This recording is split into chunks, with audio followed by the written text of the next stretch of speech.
So this brings us to the last slot of the day, and it's a panel session. I will introduce the panel in a moment. It's been mentioned 2 or 3 times today about with regards to AI and how much it's going to change, the world and the world of market research and insights. A very important part of that is the ethics around AI and what could happen if it's unregulated or gets out of control, and the world will end potentially. So there's been lots of obviously going on in the wider world about this recently, and therefore I think it's perfect for us to have this as a session to discuss at this conference. So let me introduce our panel. So we are able to look at this today from the perspective, from the perspective of the industry regulator. And we have Debrah Harding with us, Managing Director of the MRS, who has been driving forward industry policy and regulation, and every day sees how MR companies are behaving, reacting to the use of AI ethics. We also have the data specialist, which is Lexy at Kassan, who is the Senior Director and AI Strategist and Ethicist at Databricks, who sees firsthand how brands are dealing with AI ethics. And we have Phil Sutcliffe, who is Managing Partner of Nexxt Intelligence, and who is developing research technology using AI and is very mindful of AI ethics. So the way this is going to work is each of them will introduce some of their thoughts, and then we will have a discussion, and then we'll open it up for you to add your thoughts and ask any questions. Okay, and we're going to run for 45 minutes. So I shall find the first slides.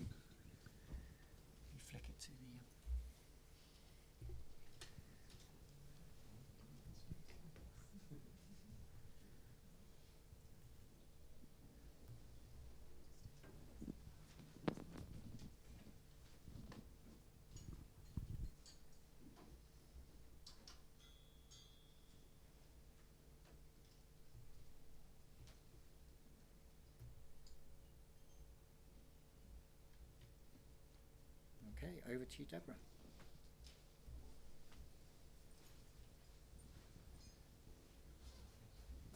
Well, after what was quite a sobering presentation, I'm sure you agree, they've put me up next for the comic value of seeing me come up and down off that high stool. I'm an extremely short person, and that is an extremely high stool. So I'm going to hopefully be able to give you a little bit more lightness. How can you talk about an ethics and legislation and it's still going to be light? I'm going to talk about what the legislators have been up to, because with all of this and all those careers that seem to be disappearing, nobody says politicians are going to disappear, or legislators, or those that make laws in terms of governments and so on. But I'm going to give you an update about what they've been up to, and I'm also going to then talk a little bit about what MRS has been up to and some of the ethics that we're looking at in terms of how AI affects research and insight, and then just briefly touch on next steps. So the first thing is that the UK AI legislation has not been implemented. There's been a lot of discussion about it, but at the moment we are at what's known as white paper stage. And the government has issued a paper, a pro-innovation approach. So that's very much the stall that the UK government is setting out. And it's about making the UK the best place to build, test, and use AI technology. That's the ambition of the UK government. And the white paper identifies the kind of the essential characteristics of the UK's regulatory regime. Pro-innovation, proportionate, trustworthy, adaptable, clear, collaborative. So it's really quite a positive message, actually, from the government. I won't be found in many occasions saying very good things necessarily about the government, but in terms of what they are trying to do with AI, it is quite a pragmatic approach. However, there is very different things going on globally. So in the EU, we have the AI Act, which was due to be implemented, approved for implementation before the end of this year. Don't think that's going to happen. There's quite a lot of discussion going on, particularly between the Germans and the French at the moment, in terms of actually whether they may have gone too far in what they're proposing in terms of the legislation. But then you've also got the US. They issued their executive order very recently, and quite frankly, to a surprise to a lot of people. And also you've got things going on in China as well in terms of what their governance frameworks. There's lots of things going on. There's lots of talk. There are lots of things kind of dribbling it out. But at the moment, fundamentally, AI is relatively unregulated. Now, of course, we had the Bletchley Summit on AI safety a couple of weeks ago. Now, this was the first of its kind, and it had the potential to fall on its face. I think in many ways it actually achieved more than many people thought it would. 100 representatives from across the globe attended the event, which was significant. And it was convened to kind of discuss the next steps for the safe development of frontier AI. So this is the stuff that's kind of end of the world scenario stuff is what the government's been talking about this. And at the end of Bletchley, they issued a declaration on AI safety, which recognises a shared consensus on the opportunities and risks of AI and the need for collaborative action on frontier AI safety. So that's kind of, that is the thing, the end product of those few days of conversation. And that was signed by 25 countries plus the EU as well. So a significant number of countries signed up to that. And they agreed to develop a state of the science report, and also that there'll be state-led testing of some of the next generation of AI, which is interesting. But also there's going to be another mini-summit, and then there's going to be an annual event every year after that. So we're into climate change in the same way that the climate change. This is kind of the government's approach with this. I mean, you know, Meta kind of downplayed the existential threats of AI, because obviously there was lots of discussion about that. And actually they were more concerned about the immediate threat to democratic polls was the thing that they highlighted as the thing that they were worried about, which, you know, got a bit of a crossover really with our sector in terms of opinion research and so on. But I think the interesting thing is the focus is all about frontier AI. This isn't about what's going on now, on the models we have now and the systems we have now. This is all about what's happening next. So this is the reason why the ethics of AI is so important. Because, you know, the ethics are the parameters, they're the guardrails that sort of determine the sort of use, design, and the outputs that we generate from AI. And they're essential. They're absolutely essential to anything that we do. Because quite frankly, whatever's going to happen, the one prediction that I can make, and I acknowledge the fact that we're all hopeless predictors, is that the legislators are going to be slow. They're going to be too slow for a lot of things. They're already too slow. Having ethics in place means that as a profession and as a sector, we have the ability to protect a lot of what we do and we do well. And we can retain the trust of participants in what we do, and citizens and society and business. And that's really, really important, I think, in terms of the future of research and insight.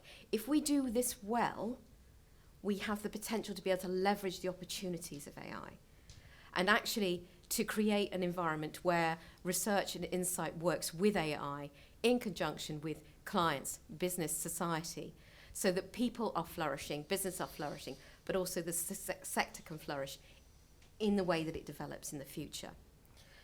And from an MRS perspective, we are the regulator, and so it was important for us that we developed AI ethics to reflect also the MRS Code of Conduct. The MRS Code of Conduct, been around since 1954. I sometimes feel like I've been around since 1954 talking about it, but I haven't. The Code of Conduct has 12 principles. They are technology neutral. They apply to AI. The MRS's new guidance, which came out today, so this is very timely. The new MRS guidance is out today. It's out for consultation.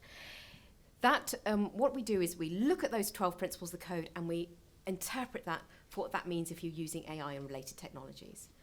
The code principles really sort of fit into 4 pillars. The first is about communication, use, and access.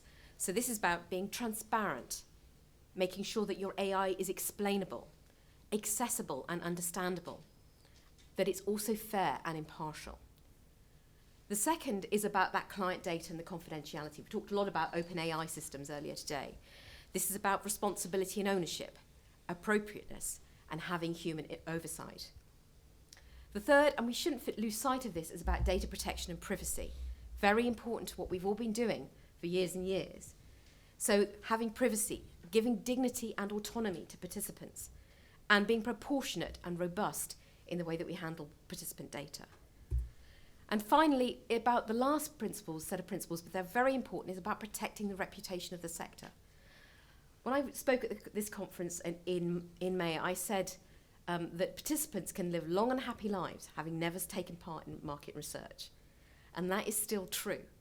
And if we want people to take part in research and to continue to have faith in research, we have to make sure that we are the best we can be, and that we continue to raise awareness, we continue to train, so that means about literacy, we continue to retain the trust of participants, but also that we have to consider also the impact of what some of the new technologies are having on things like sustainability. So those kind of societal points mustn't be lost sight of either. And so before I hand it over to Phil, I would really, really encourage you to go to the MRS website. The ethical guidelines are out today.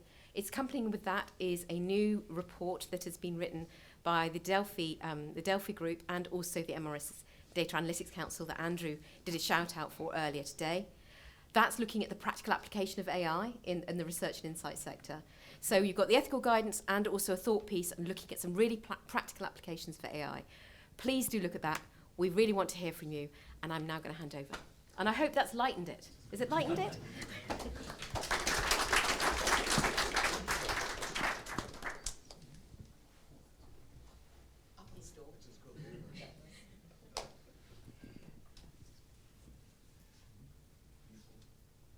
Okay, all yours. Phil. Thanks. No problems with the stool. Very comfortable height for me, Debrah. Yeah, I'm managing partner at Nexxt Intelligence Inca. I don't have to tell you too much about what we do. Jack actually did a very good job of that in his presentation earlier. But essentially, we're specialising in conversational research, and generative AI is at the heart of that. So I've been speaking to a lot of clients, potential clients, partners over the last year, more widely in the industry around questions around generative AI, and a number of those are about ethics. I've also been, for the last 6 months or so, been part of an SMR working group who've been putting together some guidelines through a set of questions that's going to be released next month to help buyers of generative AI services for market research. Questions they should be asking to the potential partners they're going to be working with, and clearly some of those about ethics as well. So I want to kind of give you, I suppose, a few points of view, or provocations, as I've called them, actually, kind of based on some of the things I've heard over the last year that I think are kind of important in how we should be approaching generative AI for market research, particularly if, as I do, you believe that AI is really transformative for our industry and our sector, and we need to approach ethics in a way that actually allows us to harness the potential of generative AI, not to hinder its potential. So my first point is about not using ethics as a smokescreen.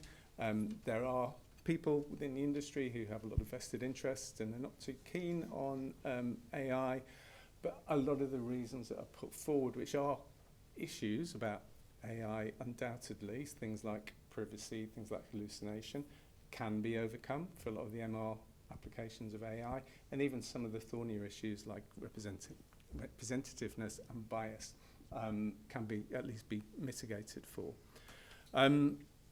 My second point is around, let's make sure we look in the mirror as an industry.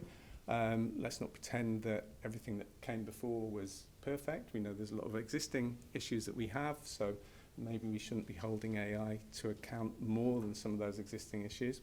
And for things like sample quality, which is clearly a big existing issue, let's think about how AI might make that worse, but also potentially how it could help it or make it better. Third point is, I think it's important that we rise above self-interest. A lot of the conversations I have with people when it comes to ethics are about them and their business, and what it means for their data. How's that going to be used? Is it going to be used for training data? What are the privacy? Am I going to fall foul of GDPR? And that's all important. I get that. I'm not criticising people for talking about that, but I think we also need to kind of think more holistically and think about all of the stakeholders in the market research ecosystem. when we think about ethics and we think about AI and market research. And very much building on from that, let's put the human at the centre, let's put our participants, our data subjects at the centre. I'm always kind of struck by how little focus the participant gets in a discussion about market research, but actually they're our most fundamental resource. We wouldn't have an industry without them. So particularly when it comes to ethics, I think they should be very much front and centre of any discussion we have. And my fifth and final point, Alexandra, who presented earlier, actually was the first person I heard to coin the term AI washing when it comes to market research. But pretty much every innovation in market research over the last year, and a lot of products have been relaunched as well, trumpeting their AI credentials. And in many cases, that's over-exaggerated. In others, it's highly dubious. And I think, that's not helpful to buyers of market research services. And in some cases, it's unethical. So I think we need to think about that as well. So those are my 5 provocations, quick summary.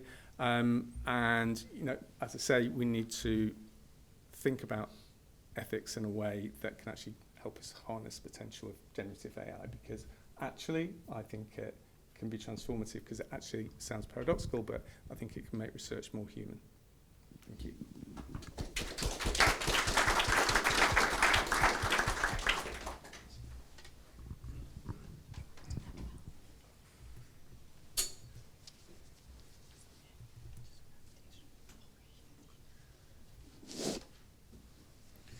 Okay, and finally, we shall hear from Lexy. All right, thank you. Hi, everybody. So I'm here to talk about what those self-interested leaders talk about that Phil was mentioning, because I talk to a lot of them.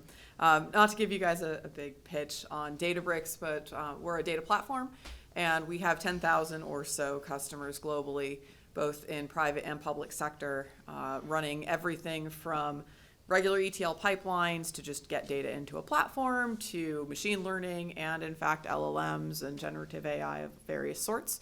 Earlier this year we acquired Mosaic ML, which extended then our capabilities with respect to generative AI. We just today, other announcements today, kind of rebranded on being the data intelligence platform. So if you see our name out there with that tag, that's us. So we're very much seeing the need for AI, especially from our customers. Everyone's been talking about it. It's like the topic. Last year it was data mesh. This year it's generative AI of every conversation. And we're starting to actually hear that leaders do care. So to the point about kind of washing, we've seen over the years things like greenwashing and now to some degree ethics washing. But when it comes to responsible AI, there are some actual real reasons that leaders care and want to make sure they're doing the right things, not just saying the right things. So first of all, let's just to frame it, the baseline, of course, is that they have to be compliant with whatever regulations and laws in their jurisdictions. And so as regulations continue to evolve and come into play, we're continuing to help our customers to meet their minimum threshold, what is lawful. The ethics stuff is sort of at the top of that, right? So what are the things that if we could do everything perfectly, what would that look like? What are those principles? But really what we try and get to is sort of in the middle. What can we do with what we have to be, yes, compliant, but maybe a bit beyond that, right? How do we safeguard ourselves, provide an opportunity for growth and innovation? And we see this coming in at kind of 4 different levels. At the top, you have that program, the principles, setting out, yes, this is important to the company. These are the things that we're aspiring to. This is what we want to achieve. And then it kind of gets translated down at every level, right? So you then have that coming into policies that is setting the framework, setting the guardrails of what is or is not considered to be allowed within the organization. That turns into processes, auditing, all of those things, making sure that we understand what does that look like when we actually start doing AI, what does that mean? And then the practice, how are we building this? Who's got the hands to keyboards and what are they doing to make sure they're being responsible? And that middle two is kind of where we see AI governance. This is a big focus for the leaders that we're seeing and talking with is establishing that policy and the processes that allow them to say, yes, we're doing the right things, we're doing this correctly. I'm not going to go through all of the kind of principles, but this is a summarization of a bunch of different frameworks: NIST AI, risk management framework, the OECD, the UAI Act, plus a lot of the customers that I speak to, both public and private sector, have their own. They all kind of boil down to these things. And I've bucketed them in 3 different groups. So at the top, you've got like, what are the ethical principles that are very human in their nature, the impact, essentially. You're wanting to make sure that the impacts that are coming from your use of AI are focused in these areas. Then there's sort of the governance, right? How are we kind of maintaining these things? Privacy, of course, compliance, accountability. These are all part of the auditable governance sorts of things.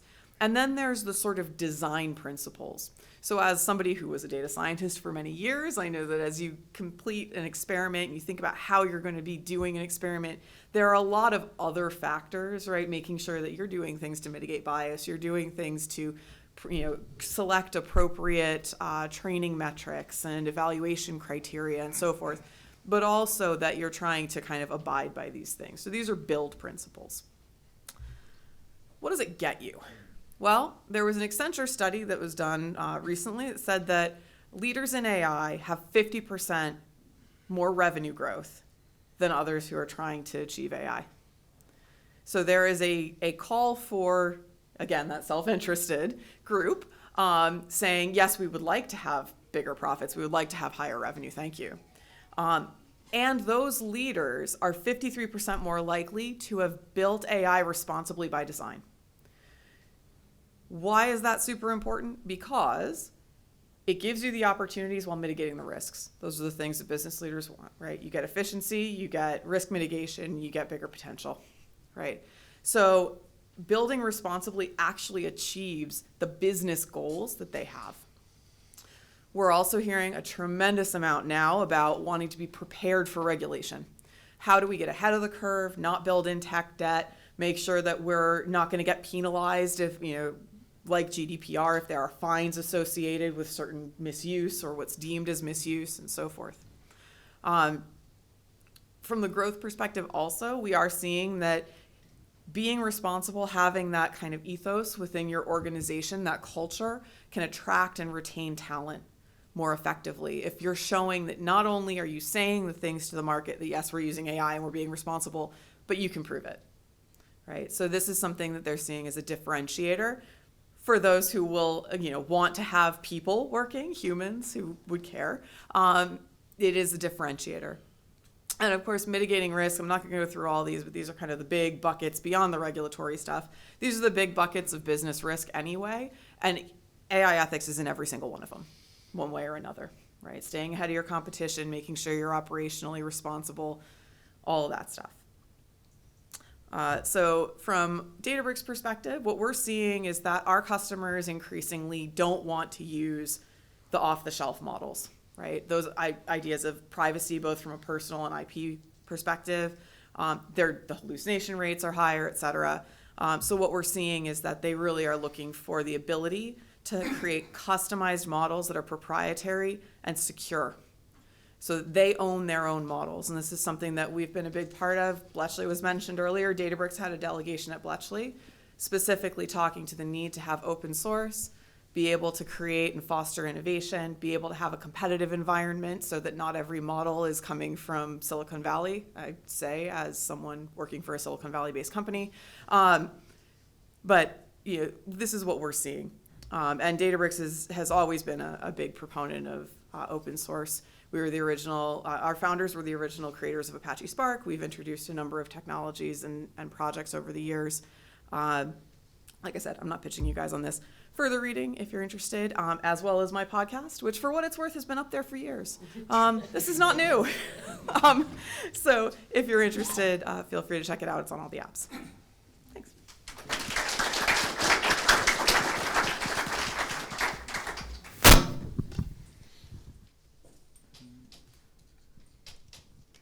With you a second.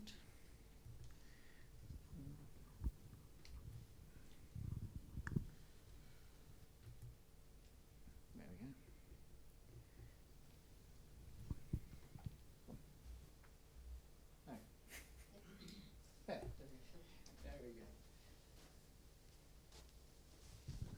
thank you all for that. Let me pick up on a few of those points.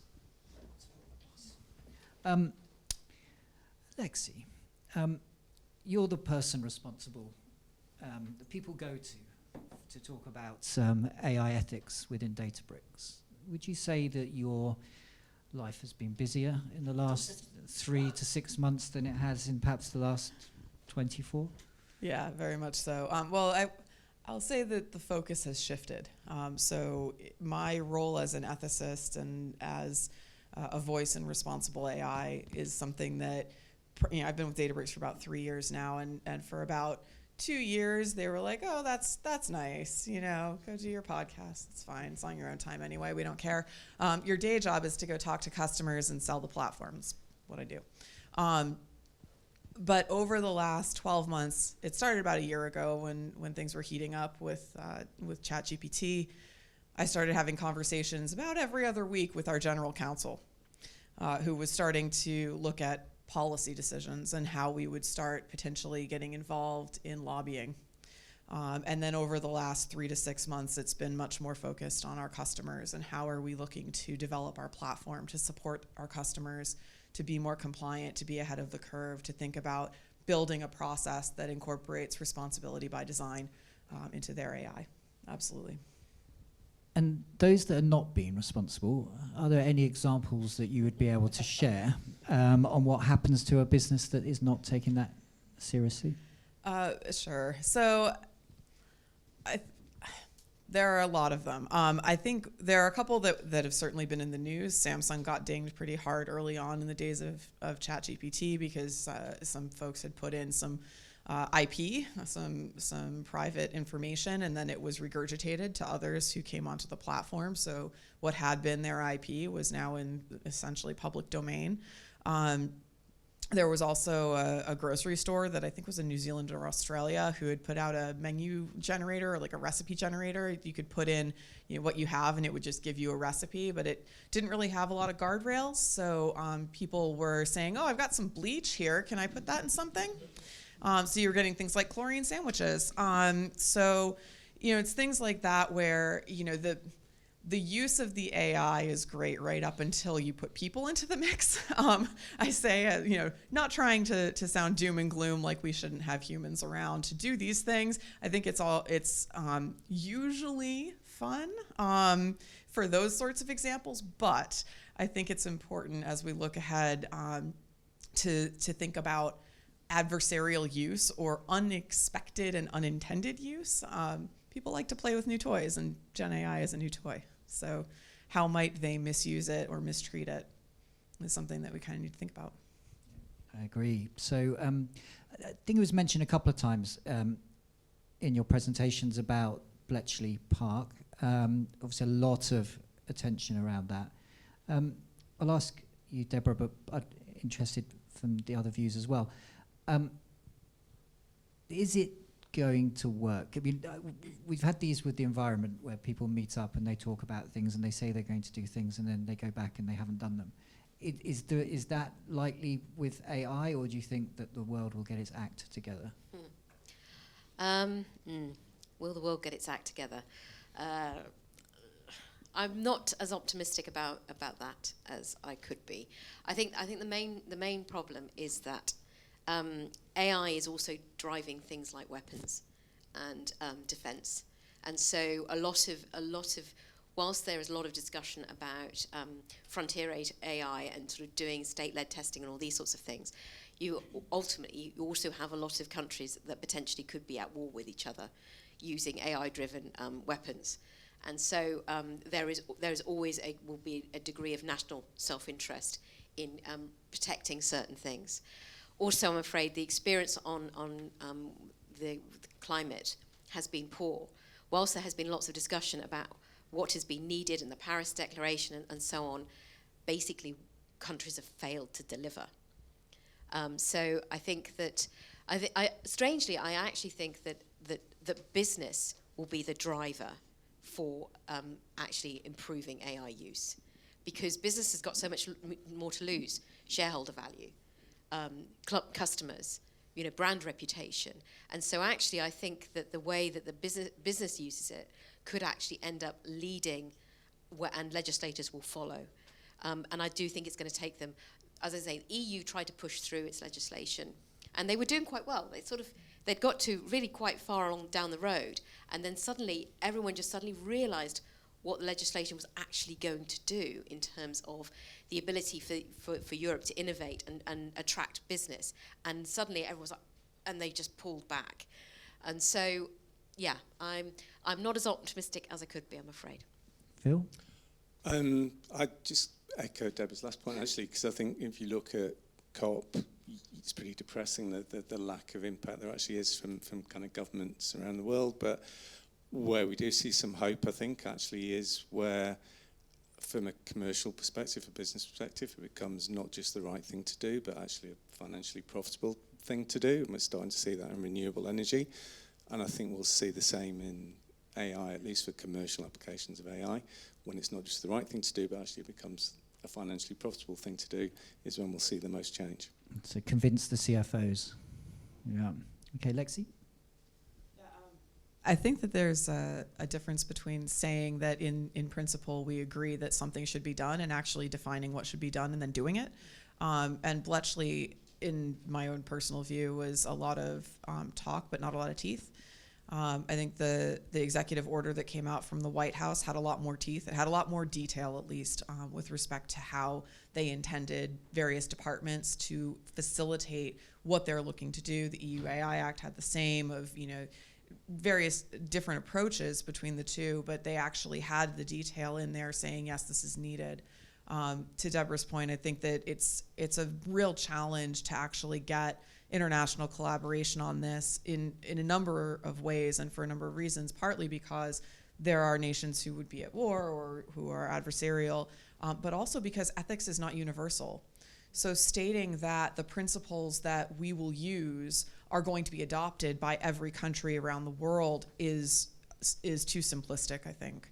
And so there would need to be a decision somehow globally that, yes, we all agree that human rights are important and these are the rights that matter and these are the things that we want to prioritize. And that's not something I've seen. So in terms of collaboration with meaningful results, I think that would be a precursor and prerequisite. Yeah. Okay. I'm going to change the topic a bit and talk about something, Phil, that you mentioned in your presentation around AI washing, which is a great term, and about how some suppliers may be slightly unethical about what they're offering and maybe trying to sell something that they're calling AI that isn't. What advice would you give for a buyer to be on the watch out to avoid being taken advantage of? So I think So some clear questions to ask, really. I think the first thing I'd look for is transparency. So if the supplier can't clearly explain to you what AI is being used for, how it's being used, answer questions such as, is my data being used as part of this? How's it being used? I would get a bit suspicious. And then fundamentally, I think we're still just under a year since ChatGPT came along. So I would want to know, what can this solution do for me now that I either couldn't do a year ago or I can now do significantly better than I can do a year ago? And again, if you don't get a convincing answer to that, I would be pretty suspicious. Anything to add from? I have a comment on that, I suppose. Yeah. I think that one of the interesting things that's happened with AI as a phrase is that it kind of expanded and then contracted in terms of its meaning. So I remember when data science came out as a term maybe 10 years ago or so, it seemed to be like this all-encompassing thing. And then it was, data science is a subset of AI. And now AI is really being used as, essentially generative AI or LLMs. And so I think that there's a little bit of distinction to understand that AI can and may include machine learning and data science and advanced analytics that are not generative in nature, and that's okay.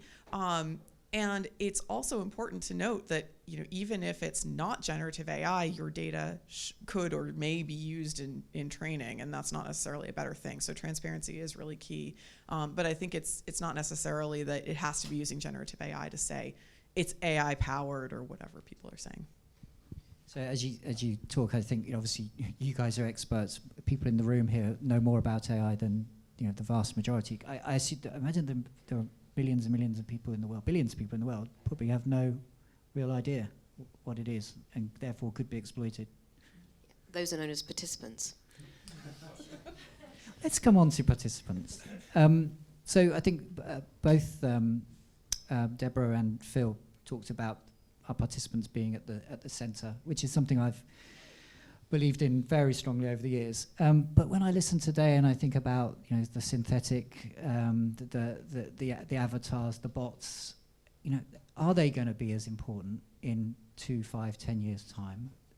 Because it's a bit controversial, I know. Will we need participants in the future? Short answer, absolutely. A little bit longer.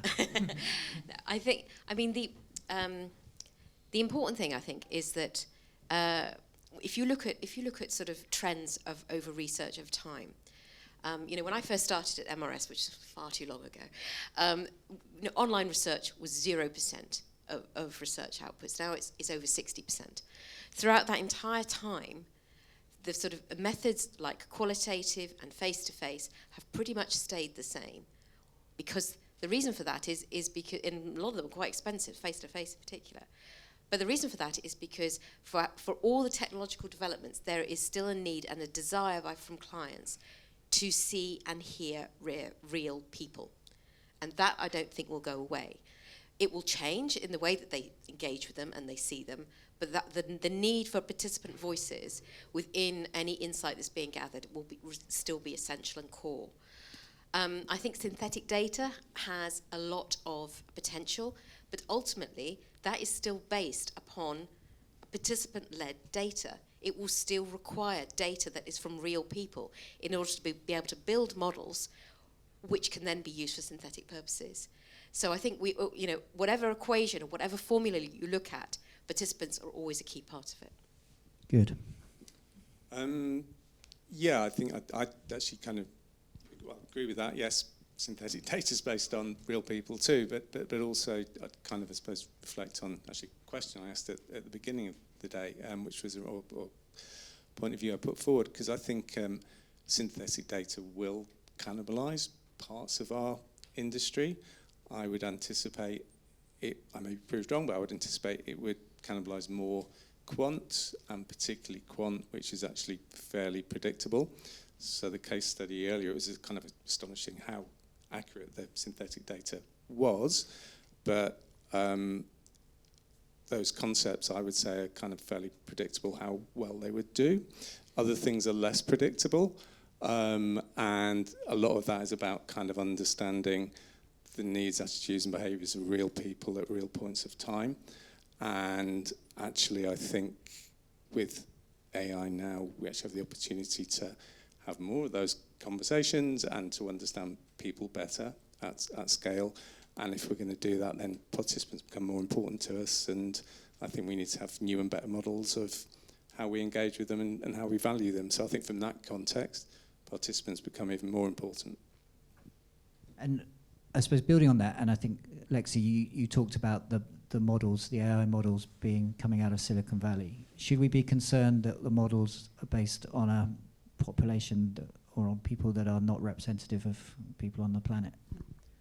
Yes. I think it's, there are multiple things, right? One is that the data, for example, that is being used primarily for the largest of the LLMs out there is being sourced from, online forums and so forth that are peopled with English speakers who, so that it's easier to kind of cull this information and then label it and all that.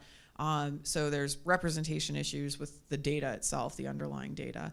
But then there's also an issue with the labeling that goes on, right? So the guidance that's given, I came in a bit later in the day today, but I saw, the presentation regarding that was referring to Mechanical Turk, for example, or for the LLMs that have been generated. A lot of that's, a lot of that labeling and kind of chunking is being done by folks who are given guidance by an organization as to what they want labeled and in what ways. And those decisions are the view of that organization. And if the views of the organizations and the guidance that's being given for labeling is all being coming from the same kind of folks, you're going to have the same worldview represented in all those models. So how do we start looking at models that represent other types of labeling, other types of guidance, other representations of ethics, of our ethics, right? Our diverse set of beliefs about right and wrong in the world, and that can start to facilitate representation in the models that goes beyond just Silicon Valley. Excellent. Anybody else to build on that? I think clearly if you take an uncurated data set from a large language model, it is going to be very skewed towards Western, white, probably male, and there are a lot of underrepresented voices, but it doesn't mean they're not represented at all. So there can be approaches of representativeness calibration where actually you can fuse primary data, so another role for market research, of that particular group with some of the data that does exist in large language models. So it's a more difficult task, but I think it is possible to find ways to get to better representation by fusing market research data potentially with some of the data in large language models. Okay, I'm going to just ask one more question, and then I will come around the room and ask for your questions. But I suppose building on that is, it does sort of feel then we're the kind of people that are needed, because actually we are good at representativity and we are good at looking after data. I mean, Debrah, do you see, let's finish this bit on a positive note, that as an industry, we're probably better equipped than many others at making sure we're ethical when it comes to AI. Absolutely. I mean, in 2018, when GDPR was introduced, quite a few professions went into meltdown. You know, there literally were people just kind of going, we can't possibly function with this. Research and insight was one of the few professions that didn't do that.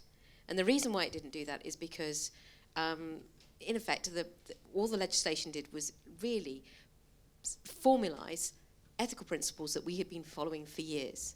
Informed consent, avoiding harm, all of those kinds of things. So as a sector, whilst we whinged about it, and absolutely right that we should, because it was quite a difficult time, there was a lot we had to do, and processes and policies and all those sorts of things, we did it well. The sector did it well and adapted quickly. And actually, I think that we're in the same position with AI. The skill set that a lot of people have, the knowledge we have of data, our understanding of people, our understanding of actually process and the need for ethics, all of these put us in really good stead for actually being able to leverage the future. And what it requires is kind of the discussions that we're having today, where people are getting together and really sharing best practice, and also thinking through the issues and raising some of the issues and talking about them, so that we can talk about them as a sector and as a profession together. And things like the ethical guidelines that MRS has produced, and the kind of work that SMARS that has been referred to as well, that Phil's been involved in. These kinds of things are really, really important, because they actually set the guardrails, but they also set the discussion.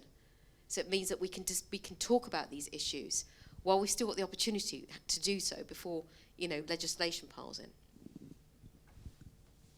Okay, I just realised we are running out of time. Time has flown, but I will just come into the audience. And who's got a question? Hi guys. So I've got a scenario for you. I have a client. It's a pretty big tech client. I won't name them, but they have a pretty hardline policy on the use of AI. So not only are employees not allowed to use any form of publicly accessible AI, they also mandate that their suppliers cannot use AI on their behalf. Would you say that's a valid position to take? What sort of advice would you give to that organisation about their position? And I guess at the root of why they've taken that position is a mistrust of the large language models and the right to be forgotten. Just not being convinced by the arguments that organisations like OpenAI have made. What's your sort of take on that? I guess I can answer that one. So I think that from having that kind of hardline perspective of thou shalt not use any of the available publicly available models. I have seen that perspective in a lot of different organizations. With respect to how they treat vendors and third parties, That's less common, although I do think that from an AI governance perspective and from a procurement perspective, it's actually more advanced than a lot of organizations are thinking about it, because that sort of transparency in the procurement process and making sure that it's kind of a piece of the evaluation is something that for some of our more advanced customers, that's absolutely what they're doing. However, what they're doing is typically using either internal resources or third parties to evaluate the AI that's being leveraged in those other third parties to see if it's compliant with what they would require.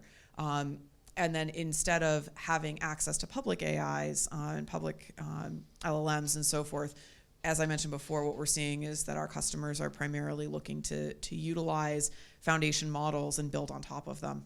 And that's a lot of what we actually do with our customers. So I would say don't necessarily shoot yourself in the foot with respect to innovation, because you are going to end up less productive potentially, as we've seen, than other organizations.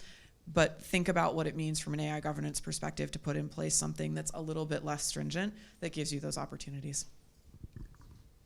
Great answer. Do we have a quick question? I think you were going to put your hand up just before you did. A question for Debrah. Yeah. So what is your view on synthetic data and ethics around that, and especially with use cases around stretching the questions that we didn't ask on a specific population and kind of making inferences that they would have said that, or they painted their kitchen blue, etc., where they didn't? Like, how ethical is that sort of area? Could you elaborate a little bit on that? Yeah, no, of course. I mean, I think you do need to be careful with inferences, because particularly if you're putting that against an identifiable person, because inferences count as personal data. And so that means data protection kicks in as legislation already. So irrespective of what happens with AI legislation, so if you're making those kinds of things with personal data, then you need to be really, really careful. I think also, having said that as well, of course, some of the things with synthetic data could also help with some of the data quality issues that we're experiencing. So again, there's opportunity and a threat for both. As always, it's going to be about design. It's going to be about transparency. It is also going to be about how it is deployed. But the ethical principles still apply. You've just got to have to work it back in the same way. But we are looking at some synthetic guidance as well, synthetic data guidance as well. And there's also actually a really interesting project that's being done by the Information Commissioner's Office, the ICO, together with IEEE, and I can never remember what the 3 E's are. It's the Institute of Electrical Engineering and something else. Anyways, IEEE, they're doing a really interesting research project on synthetic data and the data protection implications and also the ethical implications of using synthetic data. So I really recommend you have a look at that as well. Can I add a point on that? Because it's just a personal bugbear, really. I mean, I'm broadly positive about synthetic data. I think there's a lot of good use cases for it. But my bugbear is seeing the language of primary market research kind of used by some of the synthetic data providers to describe what they do. So I literally sat in on the webinar where they were talking about, we're now going to launch our questionnaire with our synthetic respondents. Well, in fact, I don't think they even said synthetic, they said respondents. And I think that's kind of deliberately opaque and not, yeah, that's just personal bugbear. I don't know if anyone else agrees. We're going to have to end it there. We could have gone on for a lot longer. Thank you. And we're very lucky to have you experts here, so thank you very, very much.